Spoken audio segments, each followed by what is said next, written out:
پتہ دیتی ہیں کہ ان کے بڑے کیسے تھے۔ آج فی نفس زمانہ کوئی حضور علیہ السلام کے نقص نکالتا ہے یا حضور علیہ السلام کے معجزات کو نہیں مانتا یا فضیلتوں کو نہیں مانتا تو یقیناً پھر یہ ان کے بڑوں کی خطا ہے، یہ ان کے بڑوں کی غلطیاں ہیں، یا تو ان کے بڑوں میں سے جو ہے تو بڑے ان کے جو تھے وہ گستاخ تھے تبھی جا کر آگے یہ بھی گستاخ ہوا، یا پھر ان کے بڑوں سے کوئی غلطی ہوئی ہے۔ اور یہ تو قرآن کا فیصلہ ہے۔ ولید بن مغیرہ جس کے قرآن نے 8 عیوب بیان کیے ہیں، جب حضور علیہ السلام نے یہ 8 عیب ولید بن مغیرہ کو بیان کیے تو ولید بن مغیرہ عیبوں کو گنتا گیا۔ آخری جو عیب بیان کیا گیا وہ عیب یہ تھا کہ یہ اپنے باپ کا بھی نہیں ہے، اپنے باپ سے بھی نہیں ہے، ولد الزنا ہے۔ اب ولید بن مغیرہ کو غصہ آیا، تلوار لیے ہوئے اپنے گھر کی جانب گیا، والدہ کو دھکا دیا، والدہ کے سینے پہ چڑھ کے بیٹھ گیا اور تلوار ماں کی گردن پہ رکھ کے پوچھتا ہے کہ حضور علیہ السلام نے مجھے 8 عیب گنائے ہیں، 7 عیب تو میں جانتا ہوں کہ مجھ میں ہیں، یہ آخری عیب تو ہی مجھے بتا سکتے ہیں، کیا میں ولد الزنا ہوں، کیا میں اپنے باپ کا نہیں ہوں؟ تو ماں نے کہا کہ اے ولید بن مغیرہ، تو اپنی ماں کی چھاتی پہ چڑھ کے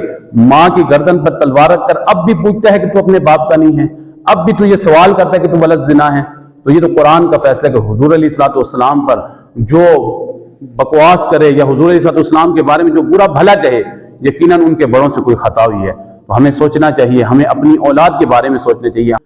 ہمیں اپنے بارے میں سوچنا چاہیے کہ آیا میں جس کو سن رہا ہوں کیا یہ مجھے حضور علیہ السلام کی محبت سکھا رہا ہے یا حضور علیہ السلام کی محبت سے دور کر رہا ہے؟ آیا میری اولاد کسی اسکالر کو سن رہی ہے تو کیا وہ اس سے حضور علیہ السلام کی محبت حاصل کر رہی ہے یا حضور علیہ السلام کی محبت سے دور ہو رہی ہے؟ اللہ تبارک و تعالیٰ مجھے اور آپ کو اور ہماری نسلوں کو گستاخان رسول، گستاخان صحابہ اور گستاخان اہل بیت سے محفوظ فرمائے۔ آمین بجاہ نبی الامین صلی اللہ تعالی علیہ وسلم۔